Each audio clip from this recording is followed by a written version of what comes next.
नमस्कार, मैं हूं आपके साथ सायमा और आप देख रहे हैं मौलिक शक्ति न्यूज। महाराष्ट्र की राजनीति में सियासी समीकरण तेजी के साथ बदलते हुए नजर आ रहे हैं, जिससे राज्य में बदलाव की सुगबुगाहट की हवा भी बहने लगी है। शिवसेना के मुखपत्र सामना में संजय राउत की मुख्यमंत्री देवेंद्र फडणवीस की तारीफ और एनसीपी शरद पवार के प्रदेश अध्यक्ष जयंत पाटिल की बीजेपी प्रदेश अध्यक्ष चंद्रशेखर बावनकुले से हुई मुलाकात को काफी अहम माना जा रहा है। इसके पहले दरअसल हाल ही में एक कार्यक्रम में पीएम मोदी और शरद पवार का करीब आना भी काफी महत्वपूर्ण माना जा रहा है। राज्य विधानसभा चुनाव में बीजेपी नेतृत्व वाली महायुति की भारी जीत के बाद विपक्ष सदमे में चला गया था। मुख्यमंत्री बने बीजेपी नेता देवेंद्र फडणवीस ने सरकार के दोनों सहयोगी दलों शिवसेना शिंदे और एनसीपी अजीत पवार को साध के रखा हुआ है। हालांकि शिवसेना शिंदे के नेता और डिप्टी सीएम एकनाथ शिंदे के साथ सामंजस्य की कमी कई बार सामने आ चुकी है। हालांकि इसका दोनों तरफ से खंडन भी किया गया है, लेकिन मुख्यमंत्री पद से हटने के बाद शिंदे सहज नहीं नजर आ रहे हैं। ऐसे में शरद पवार और शिवसेना उद्धव ठाकरे के साथ सामने आ रहे नए समीकरण शिंदे के लिए और भी चिंता बढ़ा सकते हैं। दरअसल महाराष्ट्र में स्थानीय निकायों में महायुति को बड़ी जीत दिलाने के लिए फडणवीस कठोर कदम उठा रहे हैं, जिनमें मंत्रियों के निजी सहायकों की नियुक्ति का मामला अहम है। शिंदे गुट के कई मंत्रियों के निजी सहायकों के लिए आए विवादित नामों को फडणवीस ने रोक दिया है। इस काम की सामना में तारीफ की गई है। दरअसल संजय राउत ने सामना में इस पर एकनाथ शिंदे पर निशाना साधा है। शिंदे की शाह से शिकायत क्या है, चलिए वो बताते हैं। दरअसल सामना के लेख में शिवसेना यूबीटी ने दावा किया कि फडणवीस के सख्त कदमों के जवाब में शिंदे ने कथित तौर पर सुबह 4 बजे पुणे में केंद्रीय गृह मंत्री अमित शाह से मुलाकात की और शिकायत की।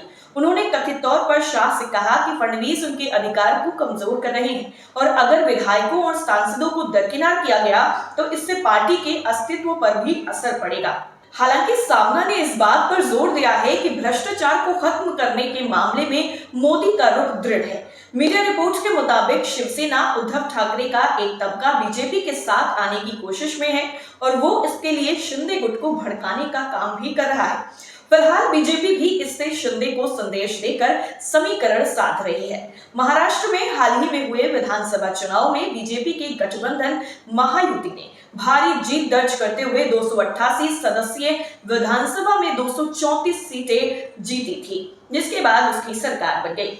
शरद पवार कमजोर पड़ रहे हैं, ऐसा भी दावा किया जा रहा है। दरअसल एनसीपी एसपी के नेता शरद पवार के साथ प्रधानमंत्री मोदी का बेहद सद्भावनापूर्ण व्यवहार और उसके बाद प्रदेश अध्यक्ष जयंत पाटिल की बीजेपी अध्यक्ष बावनकुले के साथ मुलाकात के बाद भी राजनीतिक मायने निकाले जा रहे हैं। इससे बीजेपी कांग्रेस को झटका देने के साथ महाविकास अघाड़ी को आगामी निकाय चुनाव में और कमजोर करने में जुटा हुआ है। शरद पवार भी राज्य की राजनीति में कमजोर पड़ते हुए नजर आ रहे हैं। ऐसे में उनको भी नए निर्णय लेने पड़ सकते हैं।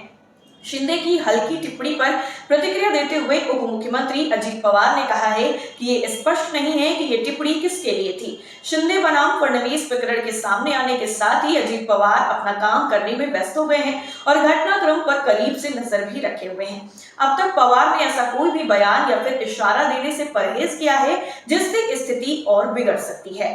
अब क्या अकेले पड़ रहे हैं शिंदे, ये सवाल भी उठ रहा है।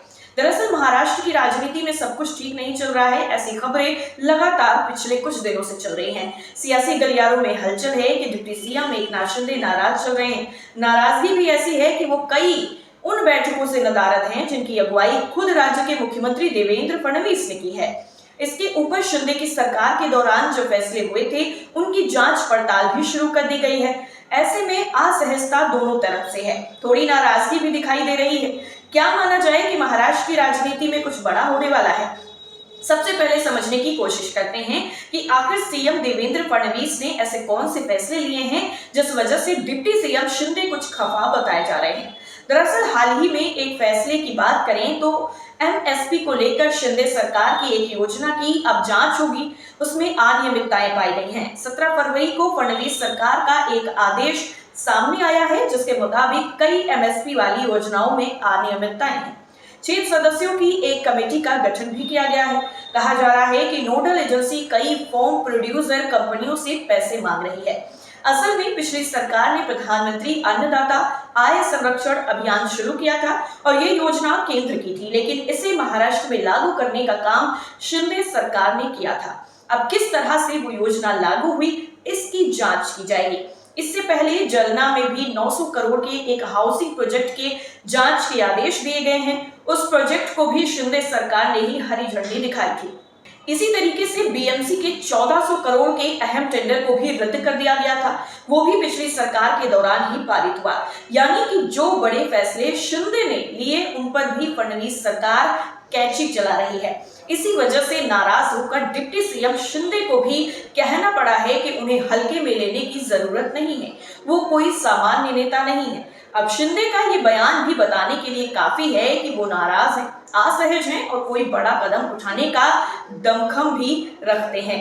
वहीं दूसरी तरफ बीजेपी ये जानती है कि अब उसे शिंदे के सामने झुकने की कोई जरूरत नहीं है।